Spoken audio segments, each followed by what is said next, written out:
We will now join our Abuja studio, where Dr. Obadiah Mailafia is waiting for a discussion on the inherent benefits of Nigeria's participation at the UK-Africa Investment Summit and the World Economic Forum.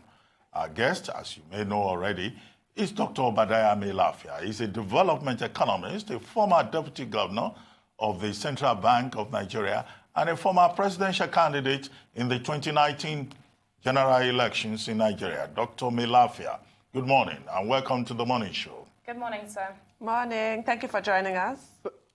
Dr. Mailafia, can you hear us? Thank you so very much. Good morning to all of you. Yes, it's good to see you. Ruben, you know I've been one of your admirers, and I modeled my writing after you to imitate you. Thank you. Thank you for your kind words. Thank you for having me. Thank you very much, Dr. Mailafia. Well, we're going to discuss some economics, some politics, and general issues of concern, locally and internationally. But let me start you off on the political note before we get to the other specific issues. This weekend, we had rerun elections in about 13 states of Nigeria.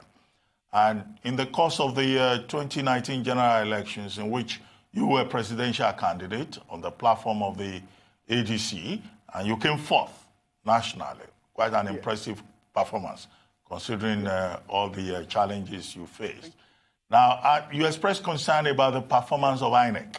But after the 2019 general elections, INEC organized seminars, got feedback and all of that, and promised Nigerians that there will be improvement, there will be reform, there will be a deepening of strategy and process.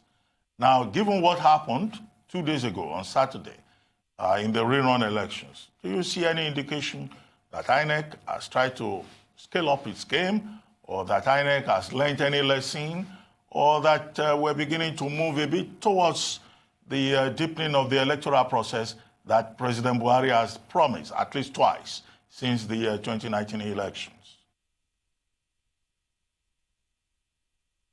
Well, Ruben, you're right. I have been a critique of INEC and the way they've conducted the business of, organizing elections. As for now, I can feel that they are making efforts to improve.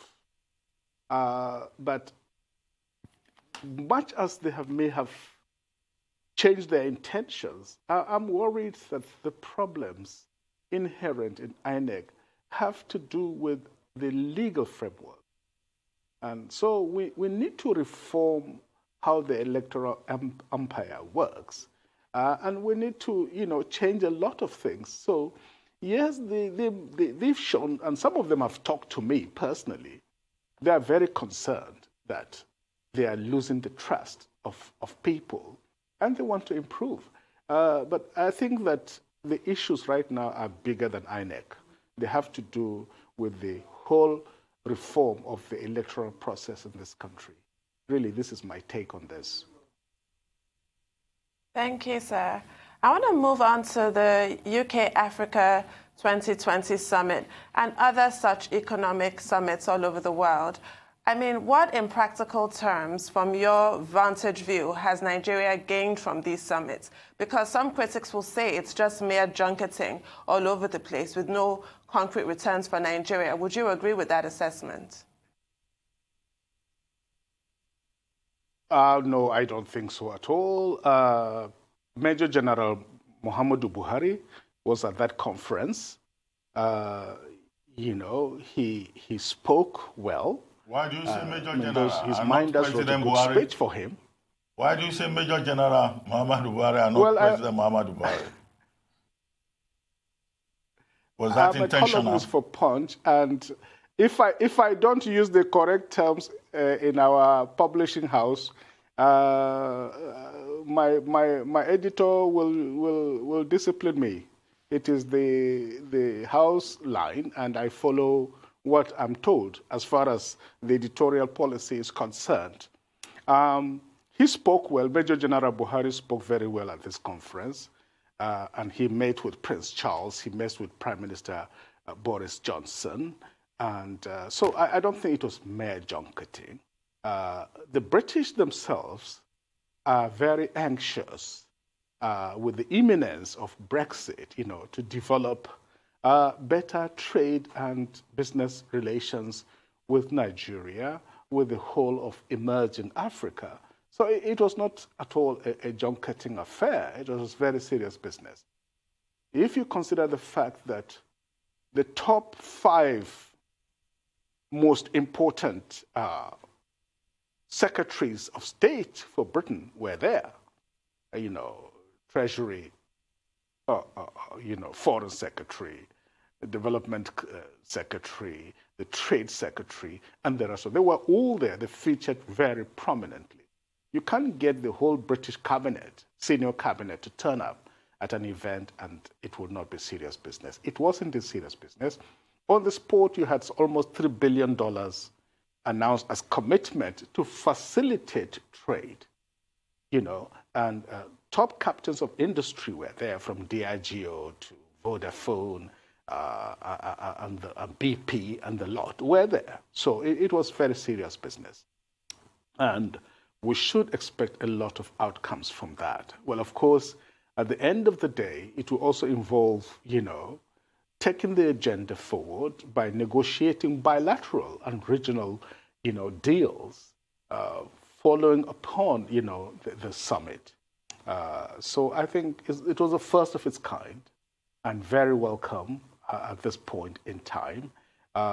Britain is a strong economy. It is number 5, just coming behind. Well, Dr. Mailafia, sorry to interrupt you. We need to take a short break now. When we return, the conversation will continue. Stay with us. We'll be right back.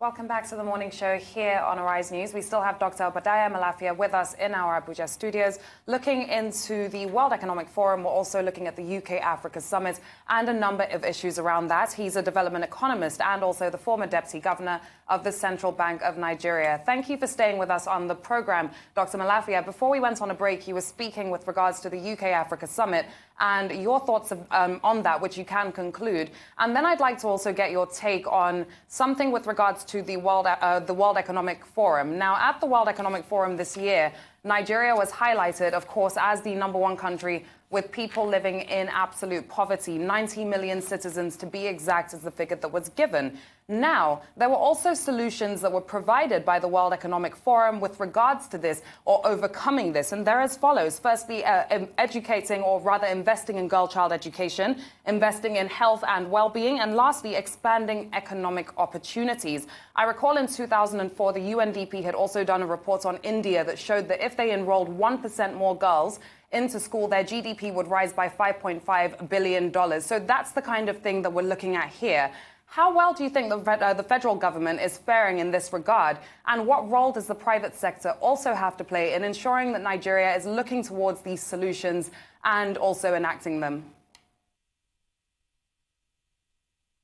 Well, thank you very much for that question. Well, in fact, some people would say that the number of poor, according to the World Bank, the UN, is actually, it was 94 as of September last year, 94 million. So by now, you're really talking about 96 million around this time. By end of year, if trends continue, we would be looking at another 10 million added to the number of poor. If we continue on the same trajectory in which we are sadly going down. You see, the poverty is a factor of so many things. You're very right. People young children out of school, especially the girl child. And we need to nuance this, because in the East, it is the girls who are going to school. It's the boys who are not going to school. In Igbo land, at the University of Nigeria in Nsukka, 70% of the students are girls, and boys make up only 30%. And so it varies from region. In the far north, of course, it is the boys who are going to school and the girls that are not going to school. And, of course, a factor of insecurity, the insurgency, banditry, violence, kidnapping. We've created a hell on earth. We've created a kind of Hobbesian nightmare in which life for most Nigerians, has become solitary. In the words of the political philosopher Thomas Hobbes, life has become solitary, nasty, brutish, and short. So that is the driver of the current poverty situation. And for the first time, 2 years ago, Nigeria overtook India as the world capital of poverty. The poor, the 94 million poor of Nigeria out of a population of 200 million constitutes about 45% of the poor. Whereas in India, the number of the poor in India is now around 70, which for a population of 1.3 billion comes down to about just, shall we say, 17%. So you can see there's a perspective there that the poor, almost half of our population are living in destitute poverty. And it is a time bomb. 30 million kids out of school, about 24 million young people out of work.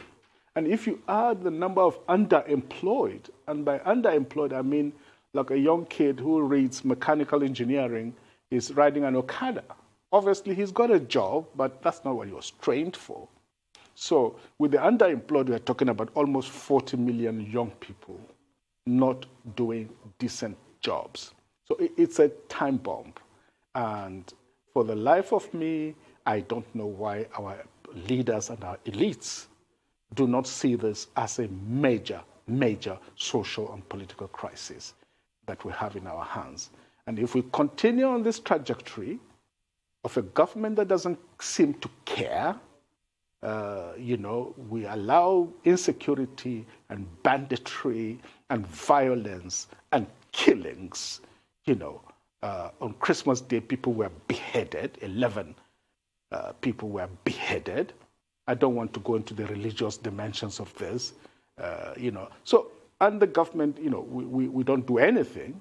We pretend it doesn't exist. Adesina was recently arguing with Khan that, they don't know what they're talking about. We are creating a very dangerous scenario that will ultimately lead us to blood and tears if we don't change our tack. And I speak as a patriot and a Democrat. I have no biases of religion, ethnicity, or anything like that. I love Nigeria. I no go lie. And we have to do what it takes to save our country. Well, Dr. Mailafia, I have two quick questions for you. I don't know how you deal with that in the short time that we have left. Your column today, at the back page of the Punch, says Britain and the new scramble for Africa. When you say new scramble for Africa, do you mean that positively or negatively in the real sense? And then last week, the National Economic Council of Nigeria said it had concluded plans to borrow 2 trillion from the pension fund. And the excuse that has been given is that, that pension fund would benefit to young Nigerians who are still very young anyway, so it won't be a problem. 2, that this will be used to fund infrastructure projects. 3, that this is how it's done in other countries, including Chile and South Africa. And 4, that the Pension Reform Act of 2004 even allows the Nigerian government to borrow up to 20% from pension fund. Do you think that this is wise, beyond the fact that it points to a revenue crisis that government had tried to deal with in some other ways? Is this that some other ways, as defined, may not be working, and now we have to dig into pension funds?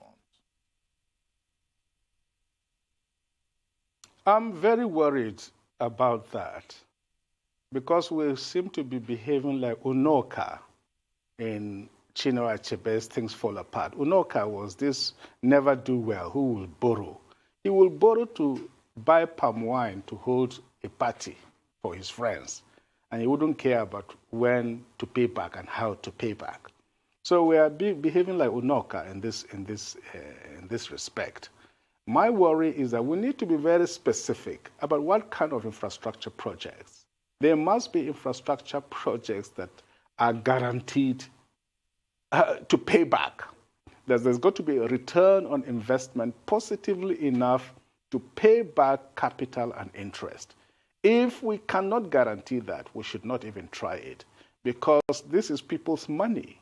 It's not government money, and it is the money of pensioners. So we must borrow on guaranteed return on investment so that the projects can pay back capital and interest. Otherwise, I wouldn't say, I wouldn't really recommend it. Well, with respect to, but in principle, there's nothing wrong. It's a lot of capital sitting idle. And yes, we can borrow it, but it should be based on a kind of PPP, public-private. I find that those kinds of projects work better than just pure government projects, which end up in very, very, failed projects and the rest of it.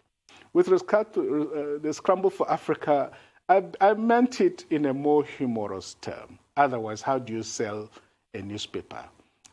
We try to sensationalize. You know this, Ruben. It's part of the tricks of the trade. And if I write Scramble, everybody wants to scramble to see what it is they scramble about. But seriously, it's a positive scramble. Britain left us a long time ago, and especially in the 70s, when we nationalized British Petroleum and when we nationalized Barclays Bank, which became Union Bank, and because of their policies and investments in apartheid South Africa.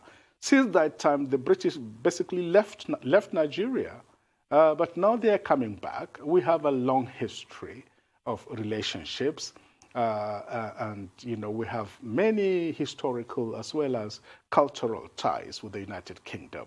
There are almost 1 million Nigerians living in Britain, living and working in Britain, and contributing to the British economy. This is the time now to revive our old ties. The Chinese say that every crisis is also an opportunity. So it is time for us to leverage on those opportunities to build mutually beneficial trade, investment, and business relations with Britain. Thank you, Doctor. We'll just take a short break now, and we'll be back with more with you. Please stay with us.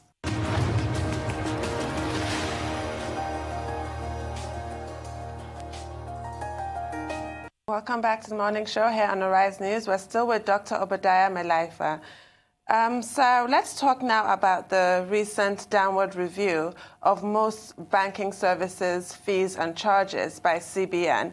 Obviously, customers are delighted, but can you explain to our viewers what this means from the regulator's perspective and also from banks' perspective, and what it portends for banking in Nigeria today with regards to financial inclusion and just generally competition amongst banks and CBN's plan to recapitalize? Well, yes, like everybody else, I was quite curious when CBN announced in December that they were going to revise the charges downwards. It's a welcome development, and as you know, the banks are currently in the process of implementing those executive instructions from the central bank. It is very welcome. It is going to reduce charges, for ATM, for bank transfers, and even for domiciliary deposits. There's an annual maintenance charge of $20 is going to be reduced to $10 for every account, and so on. And, I think it's only about 50 naira for, if you use your account, if you transfer 5,000, when it goes to over 50,000, from more than 5,000 to 50,000, it's about 50 naira. The rest is about 25 naira, and then up to a certain maximum. So it is very welcome. It will do several things. Number one, it will make electronic banking more popular with account holders and with the public generally. So many more transactions will take place through electronic means. As an immediate impact, it might affect the revenues of the banks immediately because, of course, it just means less money and coming from the charges. But in the long term, they will benefit more because with the volume of more people using these electronic means, of course, in the long term, it means far more revenues coming into the banking system. And it also means that many people will feel more encouraged, to open up in terms of savings. So we should see that improving. And of course, lower transactional costs from an economic point of view will provide a boost, for business activity. And of course, it goes with the CBN's cash-free, transactions and commitment to doing business sort of cashless. I don't like the word cashless. The karma of that word is not very good. I prefer to say cash-free, banking transactions. But anyway, in the end, it's a win-win, I think, for everybody. And it will help, improve and smoothen the efficiency of payments in the country. And also on the principle of fairness. You don't overcharge people just because they have no other way out than to do business through the electronic system. And I welcome also the development. Just before Christmas, the government backed down on the CBN backed down on the 50 naira charge, especially in petrol station. People used to use POS, and then suddenly there was a charge of 50 naira for every transaction. And people protested bitterly. And of course, I'm glad that the CBN backed down on that and instructed the banks to withdraw that policy, which is very good. Thank you, Doctor. And I like that term as well, cash-free rather than cashless. The karma of it, like you said, is actually something I'd never thought about. But I'd like to also bring us in here on a report that came out recently with regards to financial inclusion, a more technological world, and should I just say the fourth industrial revolution. Now, the report reads that countries in Africa are seeing fast economic progress and also regional integration that could support the spread of transformational technologies such as AI and the Internet of Things. But a deep lack of digital skills, coherent leadership, and basic infrastructure could mean that the continent could miss out on the fourth industrial revolution, and this time it would have dire consequences. Is there really a risk of us missing out on the fourth industrial revolution? Are we moving that slowly with our growth right now, moving into that technological age? And why would it be more dire this time than past revolutions?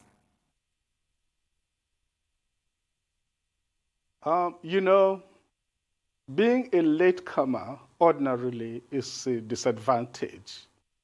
But for very smart people, it can actually become a positive advantage. And I will explain. We haven't even entered the third industrial age. The first industrial age was the age of the steam engine and the textile looming machine. And the second industrial age was, of course, electricity and petrochemicals. The third industrial age is, of course, telecoms and the computer. And the fourth industrial age, somebody called it the hydrogen industrial civilization, will be based on a decarbonated industrial digital civilization using artificial intelligence, blockchain, and robotics and the rest of it. Now, we haven't even entered the industrial age. Nigeria is yet to become an industrialized country.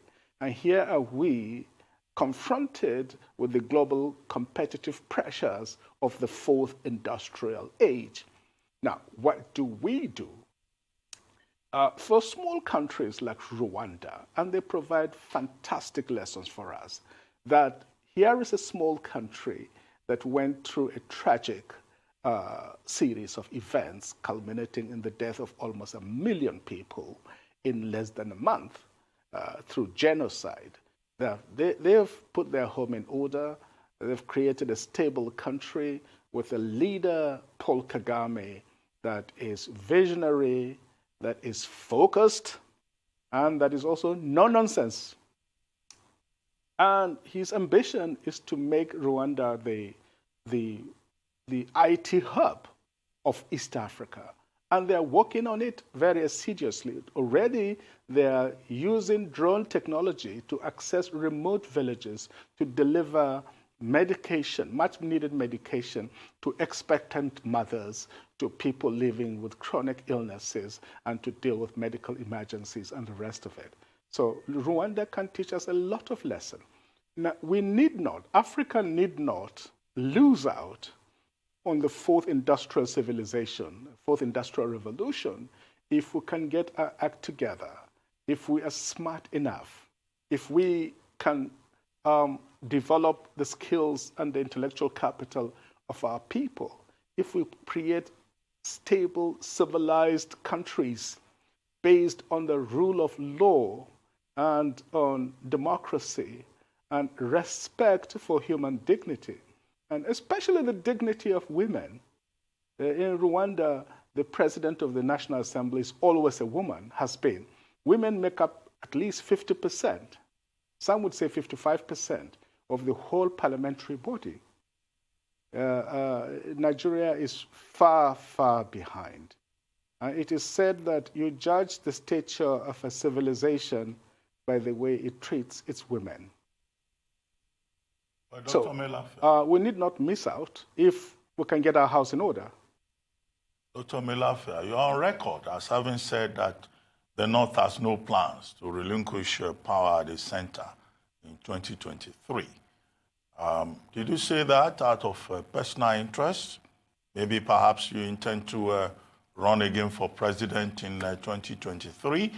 You think having come forth in 1999, you probably stand a better chance. Or this is out of a conviction that other parts of Nigeria, particularly the southeast, that has been agitating for their own turn at the presidency, maybe you think they are not ready yet. What informed that conclusion that the North will not relinquish power in 2023? What did you see? Well, I have many friends in the North. We hold discussions.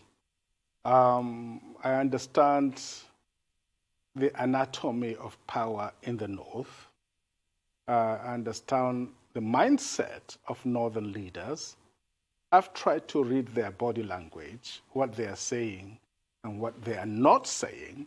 Psychologists tell us that the most important messages are normally what people are not saying rather than what they are saying. So I put all of this together and I concluded that I don't think they have an intention to surrender power. A lot of them are already saying that they are the numerical majority. They have illegally imported millions of aliens. They are giving them a national identity. They have enrolled them in INEC while disenfranchising millions of Nigerians. I know for sure. I come from Sanga local government, and I know exactly what I'm talking about. I am not a sensationalist. Central bankers by nature are very sober-minded people. We don't waste words because your word is your bond. And if you say anything that is just empty, you lose your credibility. So I know what I'm talking about. The way they have commandeered the security institutions, the way they have commandeered INEC, the way they have commandeered even the judiciary. You imagine just throwing out a Supreme Court Chief Justice, just like that, on charges that may or may not be real, and putting in place somebody whose primary agenda is Sharia. I mean, we are on a dangerous path. And, you know, if you look at it in the context of global jihad, and I'm enough a student of world history to know what I'm talking about, ISIS has translocated to West Africa. They are basically in control of Mali. And Boko Haram has metamorphosed into ISWAP. They are now trying to build a bridgehead into Nigeria to take over this country and to declare it a caliphate, part of the caliphate of West Africa. This is what inspired Amotekun. So the North are sitting there knowing fully well what is happening. And if they don't do anything, I conclude only one thing, that they approve of it. And if they now claim their majority, then the next step is to say, look, in democracy is a game of numbers, so the majority must always continue to call the shots. The most dangerous thing that can happen to our country is to just put people there to fulfill political interests. It's a very dangerous thing. I can tell you today, Ruben, I never planned to go into politics. I was enjoying myself in Brussels as Chief of Staff of the African, Caribbean, and Pacific States, an intergovernmental organization of 79 member countries, and from Africa, the Caribbean, and the Pacific.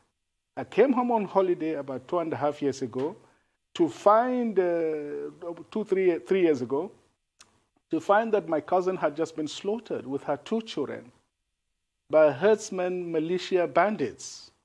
The infant was just somewhere, it was too small that they couldn't see her. And so she survived. Now, when I looked at this scenario, and my uncle had just passed away, younger brother to my father. So I met the mother, the wife, and the mother of this, my cousin. And I said, look, this is evil. I have to go into politics. Evil, I didn't go there for my personal reasons. Unfortunately, we don't have so much time on our hands. Really sad story. We commiserate with you.